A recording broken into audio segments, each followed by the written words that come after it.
friends, welcome to Kannan Info Tamil. நம்ம இன்னைக்கு என்ன டாபிக் பார்க்க போறோம் அப்படின்னா, நேற்று பாரத பிரதமர் திரு நரேந்திர மோடி அவர்கள் பெங்களூர்ல 2023வது வருடத்துக்கான ஏரோ இந்தியா நிகழ்ச்சியை தொடங்கி வச்சிருக்காரு. இந்த நிகழ்ச்சியில உலகின் முன்னணி ஆயுத தயாரிப்பு நிறுவனங்கள் தங்களுடைய ஆயுதங்களை காட்சிப்படுத்தி இருக்காங்க. அது மட்டும் இல்லாம இந்தியாவை சேர்ந்த முன்னணி ஆயுத தயாரிப்பு நிறுவனங்கள் தங்களுடைய ஆயுதங்களையும் இந்த நிகழ்ச்சியில காட்சிப்படுத்தி இருக்காங்க. இந்த ஏரோ இந்தியா நிகழ்ச்சியின் போது பல முக்கியமான ஒப்பந்தங்கள் கையெழுத்திடப்பட இருப்பதா செய்திகள் வெளிவந்திருக்கு. சமீப காலமா இந்தியாவுடைய டிஃபென்ஸ் இண்டஸ்ட்ரி அசுர வளர்ச்சி அடைஞ்சு வருது. இந்த வளர்ச்சிக்கு முக்கிய காரணம் என்ன? இந்த ஏரோ இந்தியா நிகழ்ச்சி இந்தியாவுடைய டிஃபென்ஸ் இண்டஸ்ட்ரி வளர்ச்சியில எப்படி பங்களிக்குது அப்படிங்கிறது குறித்து பார்க்கலாம். அடுத்து அமெரிக்காவின் அதிநவீன ஸ்டெல் தொழில்நுட்பம் கொண்ட 5ஆம் தலைமுறை போர் விமானமான F-35 விமானம் இந்த ஏரோ இந்தியா நிகழ்ச்சியில முதல்ல கலந்துக்கிடுது. F-35 விமானம் ஏரோ இந்தியா நிகழ்ச்சியில கலந்துக்கிடுறதோட முக்கியத்துவம் என்ன? F-35 விமானத்தை எதற்காக அமெரிக்கா ஏரோ இந்தியா நிகழ்ச்சியில கலந்து கொள்ள வைக்கிறாங்க? அமெரிக்காவின் F-35 விமானத்தோட செயல்திறன் மற்றும் தாக்கும் திறன் என்ன அப்படிங்கிறது குறித்து நம்ம டீடைலா இந்த வீடியோல பார்க்கலாம். நம்ம சேனல்ல டிஃபென்ஸ் ரிலேட்டடா தினம் ஒரு வீடியோ பப்ளிஷ் பண்ணிட்டு இருக்கோம். உங்களுக்கு டிஃபென்ஸ் ரிலேட்டடான செய்திகளை உடனுக்குடன் தெரிஞ்சுக்கிடணும்னா நம்ம சேனலை சப்ஸ்கிரைப் பண்ணி சப்போர்ட் பண்ணுங்க. நீங்க பண்ற ஒவ்வொரு சப்ஸ்கிரிப்ஷனும் எனக்கு அடுத்தடுத்த வீடியோஸ் போடுறதுக்கு ஒரு மோட்டிவேஷனா இருக்கும். கடந்த 8 முதல் 9 வருடத்துல இந்தியாவுடைய ஆயுத தயாரிப்பு அசுர வளர்ச்சி அடைஞ்சிருக்கு. இதற்கு முன்பு இந்தியா ஒரு மிகப்பெரிய ஆயுத இறக்குமதி நாடு அப்படின்னு சொல்லி பல நாடுகளால் எள்ளி நகையாடப்பட்டிருக்கு. ஆனா வெறும் 7 முதல் 8 வருடத்துல இந்தியா ஒரு மிகப்பெரிய ஆயுத தயாரிப்பு நாடா உருவெடுத்திருக்கு. தற்போதைய நிலையில் இந்தியா கிட்டத்தட்ட 75 நாடுகளுக்கு தன்னுடைய ஆயுதங்களை ஏற்றுமதி செஞ்சு வந்துகிட்டு இருக்காங்க. இந்தியன் டிஃபென்ஸ் இண்டஸ்ட்ரியோட அசுர வளர்ச்சிக்கு முக்கிய காரணம் இந்திய அரசாங்கம் கொண்டு வந்த பல முக்கியமான சீர்திருத்தங்கள். தற்போதைய நிலையில் இந்தியா 1.6 பில்லியன் அமெரிக்க டாலர் மதிப்பிலான ஆயுதங்களை மற்ற நாடுகளுக்கு ஏற்றுமதி செஞ்சு வந்துகிட்டு இருக்காங்க. இதை 2024 இருந்து 2025வது வருடத்துக்குள் 5 பில்லியன் டாலரா மாற்றுவதற்கு இந்திய அரசாங்கம் திட்டம் வச்சிருக்காங்க. முந்தைய காலகட்டத்தில் இந்த ஏரோ இந்தியா நிகழ்ச்சி இந்தியால ஆயுதத்தை விற்பனை செய்வதற்கான ஒரு நிகழ்ச்சியா இருந்தது. ஆனா தற்போதைய நிலையில் இந்த நிகழ்ச்சி மூலமா இந்தியா தன்னுடைய ஆயுதங்களை மற்ற நாடுகளுக்கு ஏற்றுமதி செய்யுது. அது மட்டும் இல்லாம உலகின் முன்னணி ஆயுத தயாரிப்பு நிறுவனங்களை இந்தியால முதலீடு செய்வதற்கு ஊக்குவிக்கிறாங்க.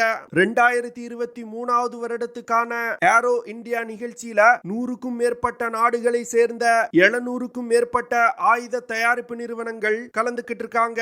தற்போது நடந்து வரும் ஏரோ இந்தியா நிகழ்ச்சி தான் ஆசியாவின் மிகப்பெரிய ஏரோஸ்பேஸ் எக்ஸிபிஷன். இந்த நிகழ்ச்சியை தொடங்கி வைத்த பாரத பிரதமர் திரு நரேந்திர மோடி அவர்கள் இந்திய தனியார் நிறுவனங்களை இந்தியன் டிஃபென்ஸ் இண்டஸ்ட்ரியில அதிகமா முதலீடு செய்ய சொல்லியிருக்காரு. அது மட்டும் இல்லாம வெளிநாட்டு நிறுவனங்கள் இந்தியன் டிஃபென்ஸ் இண்டஸ்ட்ரியில முதலீடு செய்வதற்கான வழிமுறை எளிமையாக்கப்பட்டிருக்கு அப்படின்னு பாரத பிரதமர் சொல்லியிருக்காரு. 2023வது வருடத்துக்கான ஏரோ இந்தியா நிகழ்ச்சியில 250க்கும் மேற்பட்ட ஒப்பந்தங்கள் கையெழுத்திடப்பட உள்ளது. இந்த ஒப்பந்தங்கள் மூலமா இந்தியன் டிஃபென்ஸ் இண்டஸ்ட்ரியில 75,000 கோடி முதலீடு செய்யப்பட உள்ளது.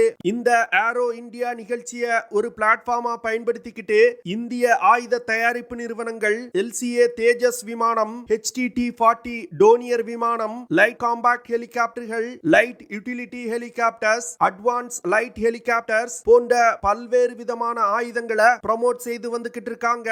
இந்த நிகழ்ச்சியில கலந்துகிட்ட டிஃபென்ஸ் மினிஸ்டர் திரு ராஜ்நாத் சிங் அவர்கள் இந்த ஏரோ இந்தியா நிகழ்ச்சி இந்தியன் ஏரோஸ்பேஸ் செக்டார் வளர்வதற்கு பேர் உதவியா இருக்கு அப்படின்னு சொல்லியிருக்காரு. இந்த ஏரோ இந்தியா நிகழ்ச்சியில பல முக்கியமான ஆயுத தயாரிப்பு நிறுவனங்கள் தங்களுடைய தயாரிப்புகளை காட்சிப்படுத்தி இருந்தாங்க. குறிப்பா சொல்லணும் அப்படின்னா Airbus, Boeing, Dassault Aviation, Lockheed Martin, Israel Aerospace Industry, BrahMos Aerospace, Army Aviation, HC robotics, Saab, Safran, Rolls Royce, L&T, Bharat Forge Limited, Hindustan Aeronautics Limited போன்ற பல நிறுவனங்கள் இந்த நிகழ்ச்சியில கலந்துகிட்டு தங்களுடைய ஆயுதங்களை காட்சிப்படுத்தி இருந்தாங்க.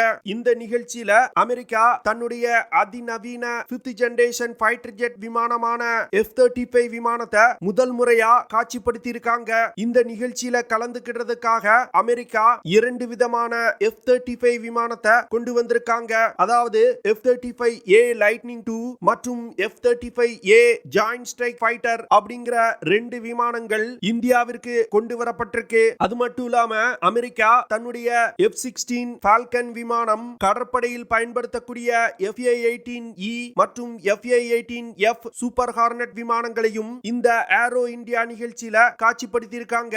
இந்தியாவின் இந்த ஏரோ இந்தியா நிகழ்ச்சியில அதிக அளவுல அமெரிக்காவின் முக்கிய ராணுவ அதிகாரிகள் மற்றும் ராணுவ ஆயுத தயாரிப்பு நிறுவனங்கள் கலந்துகிட்டு இருக்காங்க.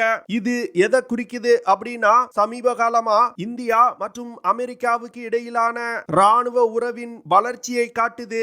அமெரிக்கா இந்தியாவுக்கு கொண்டு வந்திருக்க F-35A Lightning II விமானம் ஏரோ இந்தியா நிகழ்ச்சியில பறந்து தன்னுடைய செயல்திறனை வெளிக்காட்ட போகுது. இரண்டாவது கொண்டு வரப்பட்டிருக்க F-35A Joint Strike Fighter தரையில் நிறுத்தப்பட்டு காட்சிப்படுத்தப்பட உள்ளது.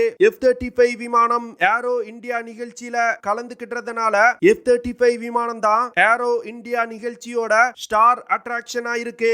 அமெரிக்கா ஏரோ இந்தியா நிகழ்ச்சிக்காக கொண்டு வந்திருக்க இந்த F-35 விமானம் உலகின் தலை சிறந்த ஸ்டெல்த் தொழில்நுட்பம் கொண்ட ஒரு 5ஆம் தலைமுறை போர் விமானம். இந்த போர் விமானத்தை அமெரிக்காவின் லாக்ஹீட் மார்டின் நிறுவனம் உருவாக்கி இருக்காங்க.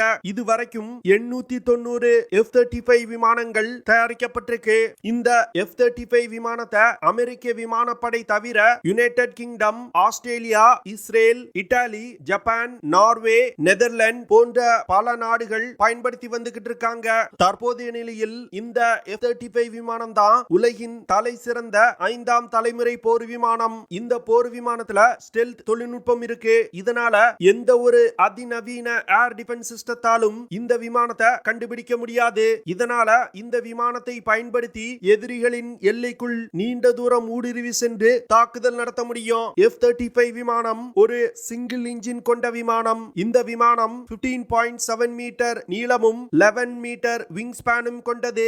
F-35 விமானத்தினால அதிகபட்சமா 29,900 கிலோகிராம் எடையை சுமந்து கொண்டு பறக்க முடியும். இந்த விமானத்தை இயக்குறதுக்கு ஒரு Pratt & Whitney F-135 PW100 after burning turbofan engine பயன்படுத்தப்பட்டிருக்கு. இந்த இன்ஜின்னால ஆஃப்டர் பர்னர்களை பயன்படுத்தாமல் 125 கிலோ நியூட்டன் த்ரஸ்ட் ப்ரொடியூஸ் பண்ண முடியும். அதுவே ஆஃப்டர் பர்னர்களை பயன்படுத்தும் பொழுது 191 கிலோ நியூட்டன் த்ரஸ்ட ப்ரொடியூஸ் பண்ண முடியும். F-35 விமானத்துல இருக்கக்கூடிய அதிநவீன தொழில்நுட்பங்கள் காரணமா இந்த விமானத்தை எந்த ஒரு பேட்டில் ஸ்பேஸ்லயும் பைலட்டுகளால் இயக்க முடியும். அது மட்டும் இல்லாம இந்த விமானங்களை பயன்படுத்தி மிக துல்லியமான தாக்குதல்களையும் நடத்த முடியும். இதன் காரணமாக தான் F-35 விமானங்கள் உலகின் தலை சிறந்த மல்டி ரோல் ஃபைட்டர் ஜெட்டா இருக்கு. F-35 விமானத்தினால மாக் 1.6 அப்படிங்கிற வேகத்துல பறக்க முடியும். அதாவது ஒலியின் வேகத்தை விட 1.6 மடங்கு வேகமா பறக்க முடியும். இந்த விமானத்தினால 2800 கிலோமீட்டர் தூரம் வரைக்கும் பறக்க முடியும். F-35 விமானத்தோட compact range 1239 kilometre. Compact range அப்படிங்கிறது ஒரு ஃபைட்டர் ஜெட் விமானம் ஹோம் பேஸ்ல இருந்து புறப்பட்டு தாக்குதலை நடத்திட்டு ஹோம் பேஸுக்கு திரும்பக்கூடிய தூரம் தான் காம்பாக்ட் ரேஞ்ச் அப்படின்னு சொல்லுவாங்க. இந்த விமானத்தினால அதிகபட்சமா 50,000 அடி உயரத்துல பறக்க முடியும். F-35 விமானத்தினால 8200 கிலோகிராம் எடை கொண்ட ஆயுதங்களை சுமந்து சென்று தாக்குதல் நடத்த முடியும். இந்த ஆயுதங்களை எடுத்து செல்வதற்கு F-35 விமானத்துல இன்டர்னல் வெப்பன் பேஸ் சிஸ்டம் இணைக்கப்பட்டிருக்கு. இன்டர்னல் வெப்பன் பேஸ் சிஸ்டம்னா விமானத்தோட உள்புறத்துல மிசைல்ஸ், பாம்ஸ் போன்ற ஆயுதங்களை சேமித்து வைக்க முடியும். எதற்காக விமானத்தோட உள்புறத்துல ஆயுதங்களை சேமிக்கிறாங்கன்னா, விமானத்தோட ஸ்டெல்த் திறனை அதிகரிப்பதற்கு. F-35 விமானத்துல விமானத்தோட வெளிப்புறத்திலையும் ஆயுதங்களை எடுத்து செல்ல முடியும். அதற்காக 6 எக்ஸ்டர்னல் ஹார்ட் பாயிண்ட்ஸ் கொடுக்கப்பட்டிருக்கு. F-35 விமானத்துல AIM-9X sidewinder missile, AIM-120 ASRAM, AIM-132 ASRAM, MBDA நிறுவனத்தால் உருவாக்கப்பட்ட மீட்டியார் போன்ற அதிநவீன ஏர் டு ஏர் மிசைல்கள் இணைக்கப்பட்டிருக்கு. இது தவிர Spear 3 joint air to ground missile, AGM-158 JASM போன்ற பல ஏர் டு சர்ஃபேஸ் மிசைல்களும் இந்த விமானத்தில் இணைக்கப்பட்டிருக்கு. தரையில் இருக்கக்கூடிய இலக்குகள் மற்றும் போர் போர்க்கப்பல்களை தாக்குவதற்கு ஜாயிண்ட் ஸ்ட்ரைக் மிசைல் இந்த விமானத்துல இணைக்கப்பட்டிருக்கு. பிரத்யேகமா போர்க்கப்பல்களை மட்டும் தாக்கி அழிப்பதற்கு AGM 158C LRAASM anti ship missile இந்த விமானத்துல இணைக்கப்பட்டிருக்கு. இது தவிர joint direct attack units, Paveway laser guided bomb, precision guided bombs போன்ற பல்வேறு விதமான ஆயுதங்கள் இந்த விமானத்துல இணைக்கப்பட்டிருக்கு. இதன் காரணமாக தான் இந்த விமானம் உலகின் தலை சிறந்த மல்டி ரோல் ஃபைட்டர் ஜெட்டா இருக்கு. அமெரிக்கா இந்த F-35 விமானத்துல பயன்படுத்தப்படும் தொழில்நுட்பங்களை மிக ரகசியமா வச்சிருக்காங்க. தன்னுடைய மிக நெருங்கிய நட்பு நாடுகளுக்கு மட்டுமே இந்த F-35 விமானத்தை விற்பனை செஞ்சிருக்காங்க. இந்த சூழ்நிலையில தான் ஏரோ இந்தியா நிகழ்ச்சியில அமெரிக்கா தன்னுடைய F-35 விமானத்தை காட்சிப்படுத்தி இருக்காங்க. இதிலிருந்து வரும் காலத்துல அமெரிக்கா இந்தியாவிற்கு F-35 விமானங்களை விற்பனை செய்வதற்கு முயற்சி செய்வாங்க அப்படிங்கிறது தெளிவா தெரியுது. ஓகே ஃப்ரெண்ட்ஸ், நம்ம வீடியோவோட நிறைவு பகுதிக்கு வந்துட்டோம். இதெல்லாம் தான் நான் உங்ககிட்ட ஷேர் பண்ணணும் அப்படின்னு நினைச்ச விஷயங்கள். ஐ ஹோப் நான் ஷேர் பண்ண விஷயங்கள் உங்களுக்கு பிடிச்சிருக்கும்னு நினைக்கிறேன். அப்படி பிடிச்சிருந்துச்சுன்னா ஷேர் பண்ணுங்க, லைக் பண்ணுங்க, கமெண்ட் பண்ணுங்க. மறக்காம நம்ம சேனலுக்கு சப்ஸ்கிரைப் பண்ணுங்க. அப்படியே அந்த பெல் நோட்டிபிகேஷனை கிளிக் பண்ணி ஆல்ங்கிற ஆப்ஷனை எனேபிள் பண்ணிக்கங்க. See you in the next video. Jai Hind.